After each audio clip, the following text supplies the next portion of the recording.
और इम्प्लीमेंटेशन का मतलब है कि जब हम उसको यूज करेंगे तभी तो वो इम्प्लीमेंट होगा ना।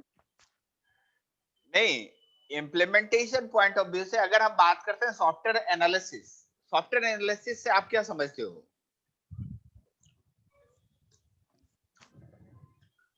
सॉफ्टवेयर रिक्वायरमेंट इलिसिटेशन से क्या समझते हो आप? जैसे सॉफ्टवेयर को बनाने में क्या क्या रिक्वायरमेंट्स आएगी सॉफ्टवेयर कि जो सॉफ्टवेयर डिजाइन होता है और डेवलप होता है, बनता नहीं है। Okay sir. सॉफ्टवेयर या तो डिजाइन हो सकता है या डेवलप हो सकता है। Software is not a manufacturing, okay sir. Software is a services. Okay, okay sir. तो डिजाइन एंड डेवलपमेंट और इम्प्लीमेंटेशन पॉइंट ऑफ व्यू से अगर बात करते हैं तो डिजाइन एंड डेवलपमेंट इम्प्लीमेंटेशन तभी पॉसिबल है जब हम उसके रिक्वायरमेंट को एनालिसिस कर पाए। और रिक्वायरमेंट इलिसिटेशन के लिए जो सबसे बड़ी चीजें हैं कि हम जो है कुछ फैक्ट फाइंडिंग टेक्निक को आइडेंटिफाई करें। ये फैक्ट फाइंडिंग टेक्निक क्या होता है? मेरे से सुना था क्या फैक्ट फाइंडिंग टेक्निक भी कुछ होता है? सर याद नहीं है। नहीं होगा। फैक्ट फाइंडिंग टेक्निक किसको कहते हैं? कैसा कभी कुछ ऐसा क्लू, कुछ ऐसा है कि फैक्ट फाइंडिंग टेक्निक कुछ है? No sir. Fact finding technique का मतलब ये होता है कि हम जो है प्रॉब्लम को कैसे आइडेंटिफाई करें कि प्रॉब्लम क्या है। फॉर एग्जांपल आपको एक ई कॉमर्स वेबसाइट बनाना है। जैसे फ्लिपकार्ट है ना, उसको हम क्लिक कार्ट बनाते थे। क्लिक कार्ट एक वेबसाइट बनाना चाहते हैं। कौन सी website? Flipkart. Click cart. Click cart. Flipkart. Okay. Click cart एक बनाना चाहते हैं वेबसाइट। अब जो है क्लिक कार्ट वेबसाइट बनाना है, वो क्यों बनाना है? क्योंकि इसलिए बनाना है कि हमें जो है ऑनलाइन जो है अपने प्रोडक्ट को सेल करनी है। क्या करनी है? ऑनलाइन प्रोडक्ट को सेल करना है। अब जो है क्वेश्चन ये होगी कि ऑनलाइन प्रोडक्ट को सोर्स करनी है, इसका मतलब हमें ये पता करना होगा कि कौन कौन सा प्रोडक्ट हमें सेल करनी है। उस यस प्रोडक्ट, सर। वो प्रोडक्ट कहां से आएंगे, उस प्रोडक्ट की रिक्वायरमेंट स्पेसिफिकेशन क्या है, उस प्रोडक्ट का जो है एनालिसिस कैसे करेंगे, उस प्रोडक्ट की स्पेसिफिकेशन क्या है, उस प्रोडक्ट की कॉस्टिंग क्या है, उस प्रोडक्ट की फीचर क्या है। ये तो आपको पता होगा तभी तो आप सेल कर पाओगे। Yes sir. यस तो सर। ये लिस्ट कौन आइडेंटिफाई करेगा? कैसे? How you will identify this list?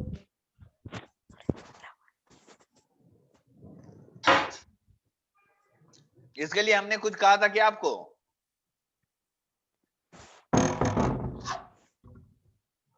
अरे भाई प्रोसेस मॉडल की बात किया था मैंने। यस सर यस किया। सर। प्रोसेस मॉडल क्यों बात किया था मैंने? रिक्वायरमेंट एलिसिटेशन जो है प्रोसेस मॉडल का सबसे पहला फेज है।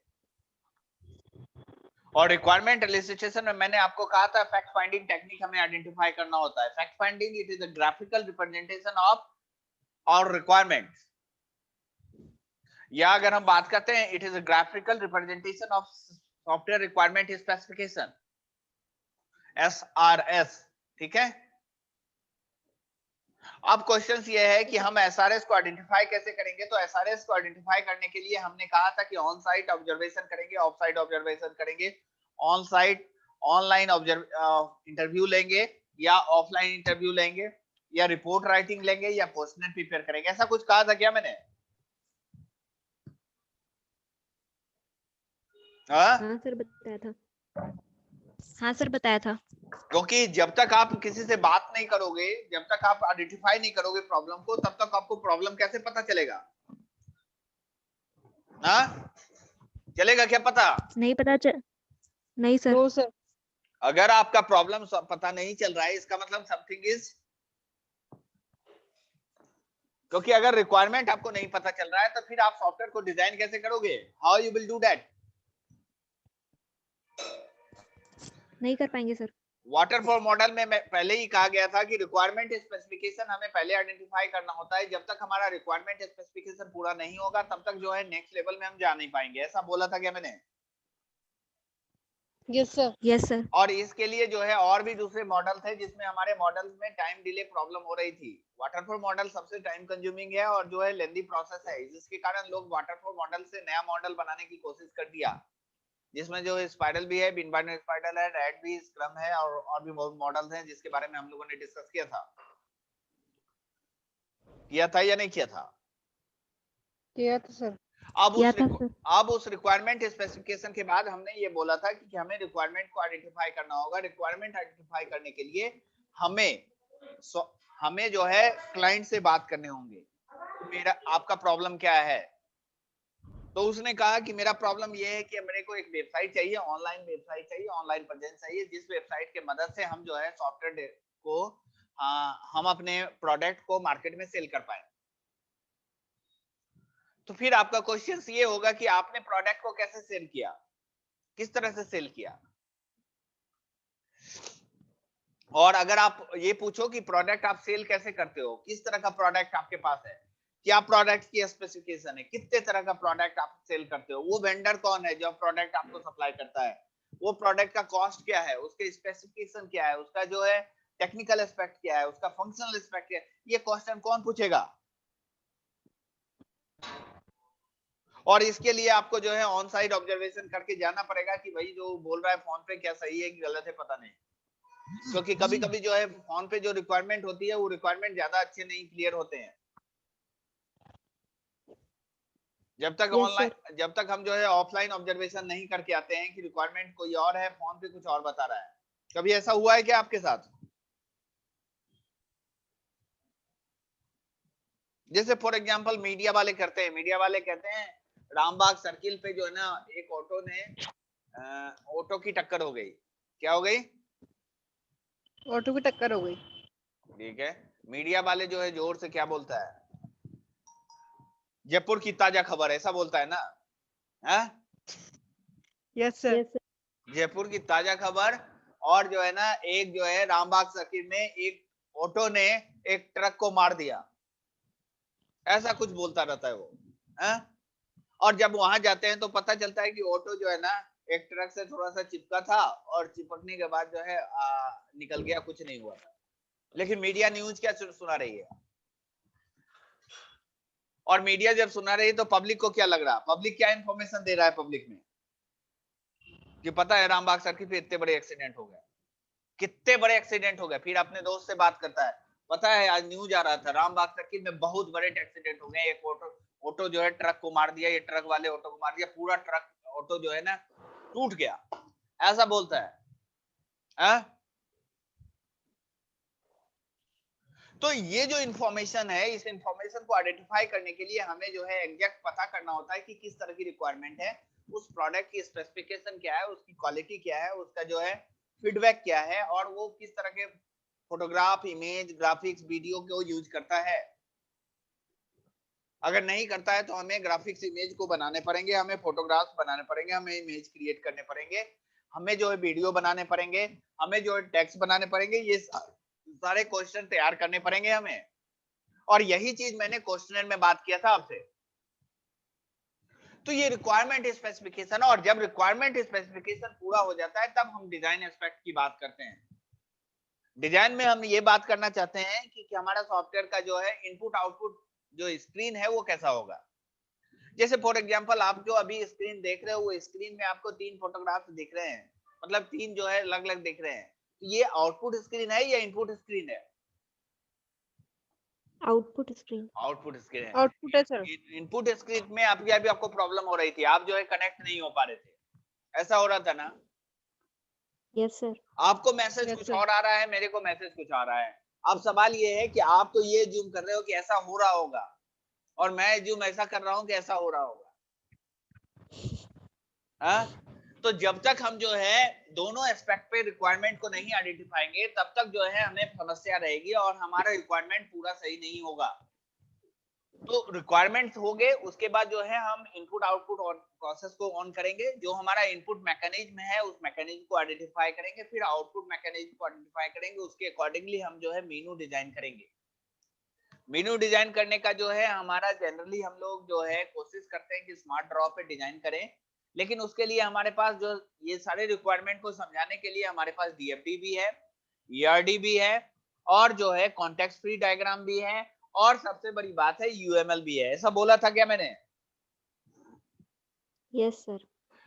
जो यूनिफाइड मॉडलिंग लैंग्वेज है उसका मतलब सिर्फ ये है कि हम जो है एक्शन और एक्टिविटीज को पूरी तरह से रिकॉर्ड कर पाए। एक्शन, एक्टिविटी और एक्टर, ऐसा ही बोला था ना मैंने। Yes sir.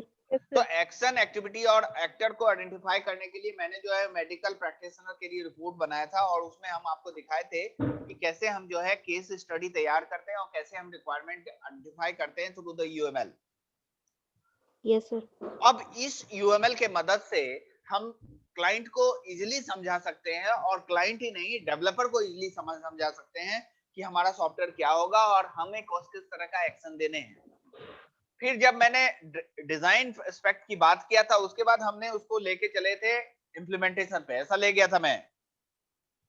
जब इम्प्लीमेंटेशन फेज में हम गए तो इम्प्लीमेंटेशन में हमने देखा कि जो हमारा एक्शन, एक्टिविटी और एक्टर था, उसको हमने फंक्शन और वेरिएबल में बदल दिया। बदला था क्या?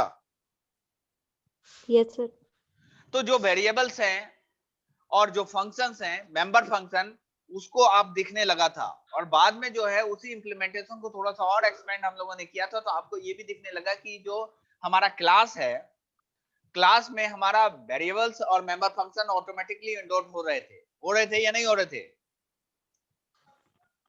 हो रहे थे सर। अब जब क्लास आपके बन गए तो क्लास को आप डिफाइन कर सकते हो प्रोग्रामिंग लैंग्वेज में या नहीं कर सकते हो? कर सकते हो सर। प्रोग्रामिंग लैंग्वेज का जो सिंटैक्स है वो ऑलरेडी आपको पता है। अगर नहीं पता है तो प्रोग्रामिंग लैंग्वेज का सिंटैक्स, सेमेंटिक्स और जो फंक्शंस हैं वो फंक्शन थोड़ा सा रन आउट करने होंगे। जो भी प्रोग्रामिंग लैंग्वेज है वो सारे प्रोग्रामिंग लैंग्वेज का सिंटैक्स, सेमेंटिक्स अलग अलग हैं, मोर एंड लेस। अगर हम बात करते हो तो baseline of this all syntax semantics might be Java, it might be C plus plus, it might be C, it might be Fortran, it might be COBOL, it might be Linda, it might be whatever this language, ये dot net और ये सब जो है। अगर इस चीज को थोड़ा सा समझे, सिंटैक्स और सेमेंटिक्स को, तो जो भी प्रोग्रामिंग लैंग्वेज आपने पढ़ा है वो प्रोग्रामिंग लैंग्वेज 3 पैरामीटर पे बनता है। ये स्टेटमेंट मैं नहीं कर रहा हूं, ये स्टेटमेंट डीजे डिस्कास्ट्रा ने कहा था 1968। ये भी मैंने एक बार डिस्कस किया था। डिस्कास्ट्रा ने कहा था कि डिस्कास्ट्रा एल्गोरिथम था या नहीं था? आपने सुना है क्या? No sir. नो। एक एल्गोरिथम दिया था डिस्कास्ट्रा ने, वो ही वाज लॉजिशियन, और जिन्होंने एल्गोरिथम बनाया था उस एल्गोरिथम में इसने चर्चा किया था कि किसी भी प्रोग्रामिंग लैंग्वेज को, किसी भी प्रोग्रामिंग लैंग्वेज में या किसी भी प्रोग्रामिंग लैंग्वेज को सीखने के लिए 3 पैरामीटर को समझना पड़ता है, जिसमें पहला पैरामीटर है कि हमारा सीक्वेंस होगा, सिलेक्शन होगा या आइटरेशन होगा। मींस हमारा प्रोग्रामिंग सिंटैक्स और सिमेंटिक्स के अलावा प्रोग्रामिंग जो है या तो सीक्वेंस बेस में होगा, 1 2 3 4 5 6 में होगा, या तो सिलेक्शन होगा, इफ इल्स और इल्डिफ में होगा, या तो आइटरेशन में होगा। जैसे हम लोगों ने केस में डाला, डू व्हाइल डाला, रिपीट अंटिल डाला, इस तरह के जो फंक्शन लूपिंग है, ऐसा ही था ना? Yes sir. तो ये सीक्वेंस, सिलेक्शन, आइटरेशन के बेस पे हमारा प्रोग्रामिंग लैंग्वेज काम करता है, और हम जो है इसी प्रोग्रामिंग, इसी कंसेप्ट को, इसी लॉजिक को यूज करके हम चाहे वो फिबोनाची सीरीज की बात करें, चाहे प्राइम नंबर की बात करें, चाहे इवेंट नंबर की बात करें, चाहे ऑड नंबर की बात करें, चाहे हम जो है पैटर्न पेंटिंग करें, वो सारे प्रोग्राम बन सकते हैं या नहीं बन सकते? Yes sir. अब अगर हम बोलते हैं वेबसाइट बनाने के लिए, तो वेबसाइट में भी सीक्वेंस, सिलेक्शन, आइटरेशन का ही कंसेप्ट है या नहीं है? और आज के डेट में जो है वो प्रोग्रामिंग लैंग्वेज की बात करें, बहुत सारे कस्टमाइज टूल्स भी अवेलेबल है। क्या है? Customize tools. और उस कस्टमाइज टूल्स को यूज करके हम जो है इजीली अपना वेबसाइट बना सकते हैं। जैसे अगर मैं कस्टमाइज टूल्स की बात करूं, ड्रूपल है, मैजेंटा है, WordPress, that is a freeware. क्या है? फ्रीवेयर। लेकिन कुछ प्रोग्रामिंग लैंग्वेज जो है पेड भी हैं, जैसे .NET फ्रेमवर्क का अपना प्रोग्रामिंग लैंग्वेज स्ट्रक्चर्स है, वो भी टूल्स बने हुए हैं, वो भी कस्टमाइज्ड टूल्स है। विजुअल C++ का प्रोग्रामिंग स्ट्रक्चर है, वो कंप्लीट जो है टूल्स बने हुए हैं। तो इस तरह की प्रोग्रामिंग लैंग्वेज का टूल्स ऑलरेडी बने हैं, और अभी जो है अभी आने वाले समय में तो और भी अलग ही प्रोग्रामिंग लैंग्वेज आने वाली है। वो प्रोग्रामिंग लैंग्वेज कैसा होगा पता है आपको? हाँ? No sir. प्रोग्रामिंग लैंग्वेज हम बोल के प्रोग्राम कर सकते हैं।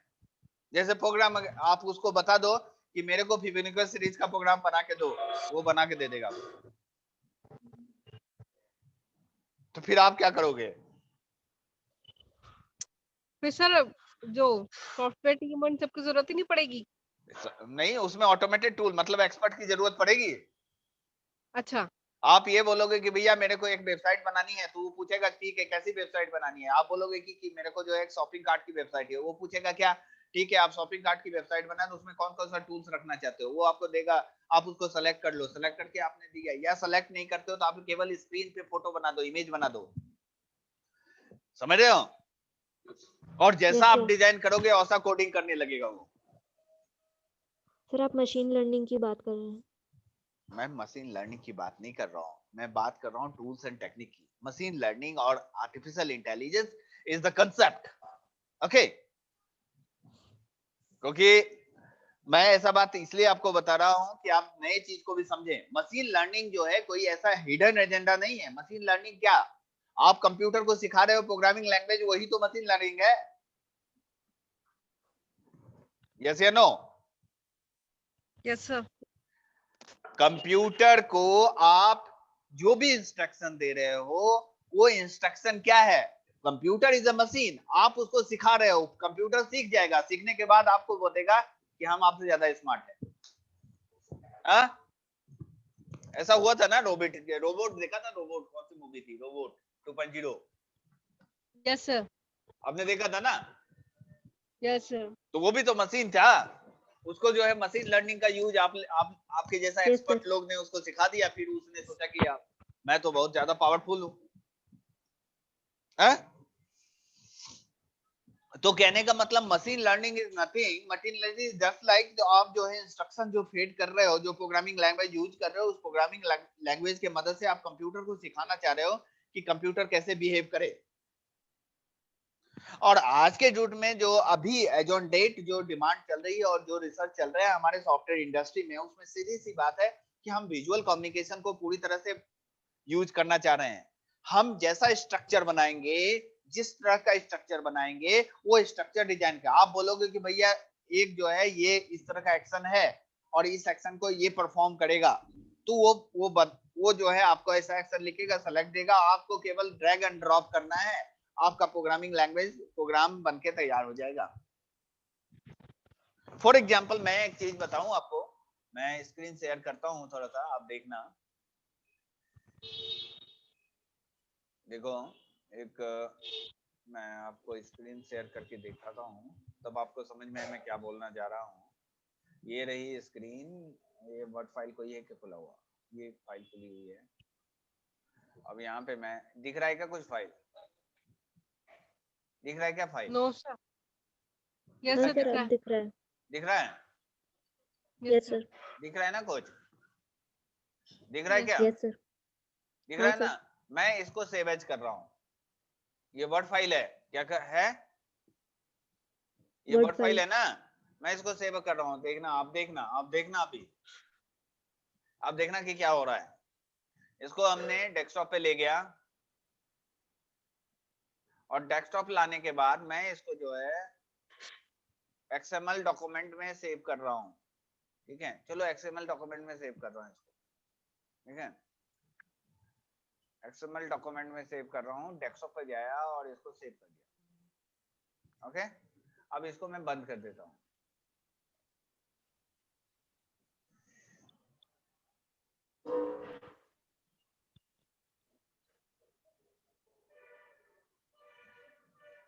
बंद हो गया?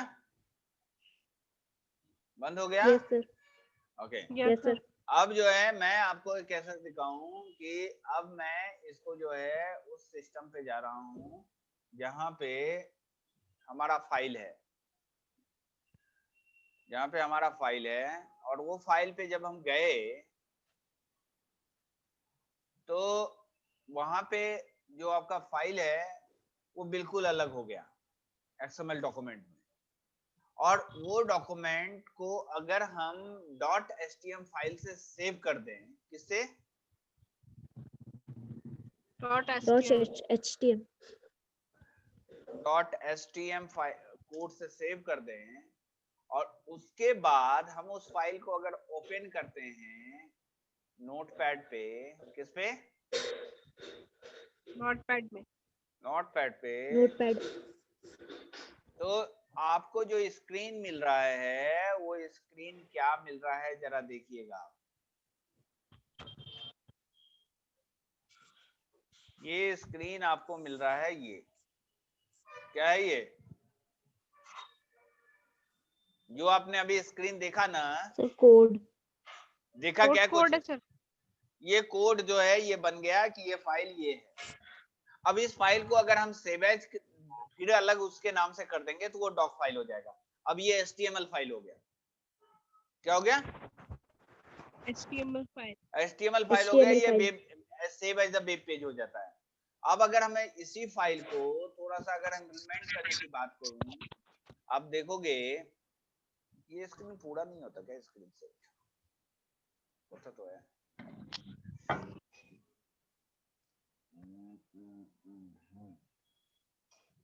तो कहने का मेरा मतलब ये है कि जब आप फाइल देखोगे तो आपको लगेगा कि ये सिचुएशन बिल्कुल अलग ही हो गया फाइल को बनाने में। तो जब ये एक छोटा सा प्रोग्रामिंग इतना काम कर सकता है तो आप ये सोचो कि जो बड़े प्रोग्राम होंगे वो कैसा काम करता होगा, हैं? करता होगा या नहीं करता होगा? तो आने वाले समय में, और लोग काम कर रहे हैं, ऐसा नहीं आने वाले समय में लोग काम कर रहे हैं, ठीक है? Yes sir. लोग काम कर रहे हैं क्योंकि अभी जो प्रोग्रामिंग लैंग्वेज का माहौल चल रहा है और जिस हिसाब से प्रोग्रामिंग लैंग्वेज काम कर रहे हैं उसमें आने वाले समय में जो कंसेप्ट है बिल्कुल चेंज होने वाला है। और जो प्रोग्रामर्स होंगे उसका रोल सिर्फ इतना ही होगा कि वो जो है सही ढंग से डिजाइन Yes, और sir. डेवलपमेंट का काम कर सके। और डेवलपमेंट का काम केवल टेस्टिंग से रिलेटेड होगा। क्या होगा? टेस्टिंग से रिलेटेड। टेस्टिंग से रिलेटेड होगा, लेकिन ये चीज आपको एग्जाम में नहीं लिखने हैं।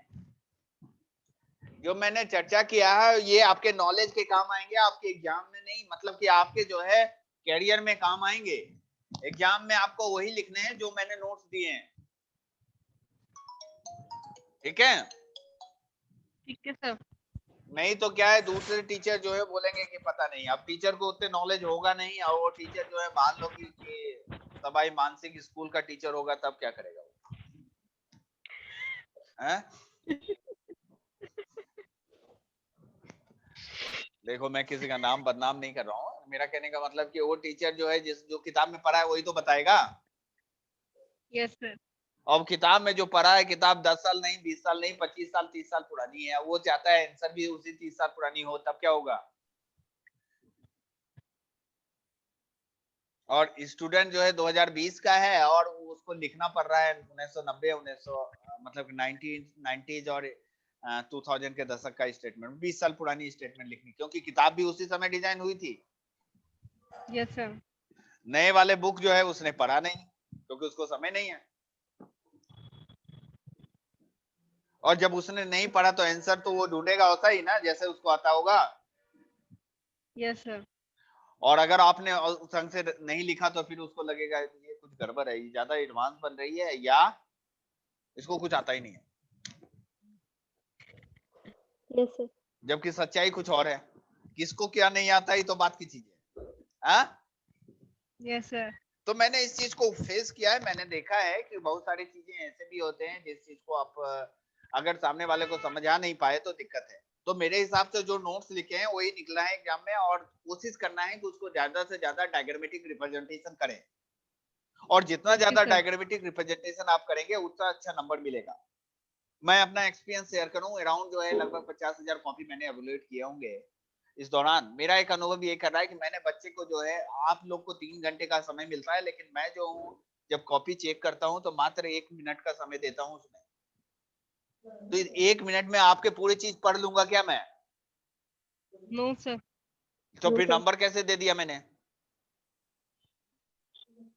Sir, presentation और तो कहने का मतलब है कि लेकिन हमें According. खुद पता चल जाता है कि क्या जिस्ट है और किस तरह से काम हो रही है, समझ रहे हो?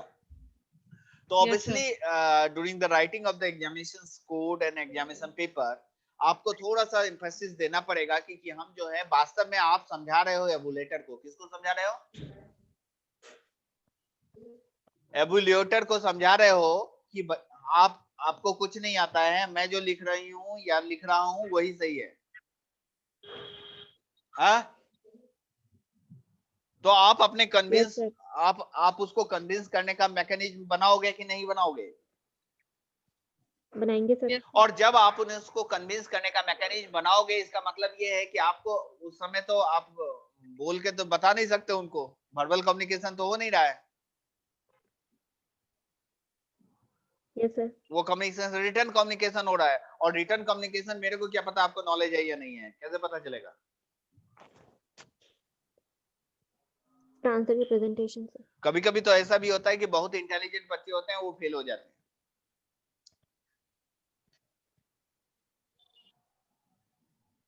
तो मेरा कहने का मतलब ये है कि जब भी आप सॉफ्टवेयर डिजाइन की बात करो या कोई भी जब पेपर दो, किसी भी तरह का पेपर आप दो, तो उस पेपर में आप जो है अपने आप को एनालिसिस करने के बजाय आप जो है उसको सही ढंग से रिप्रेजेंट करने की कोशिश करो, जिससे क्या है टीचर को समझ में आ जाएगा कि आप क्या कर रहे हो। Okay, Okay, sir. Yes sir.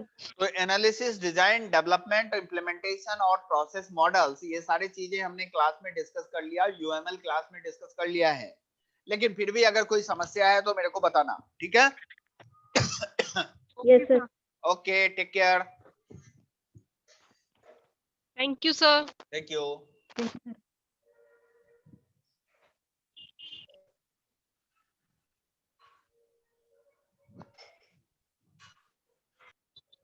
कोई क्वेश्चन है क्या? अरे कोई क्वेश्चन है?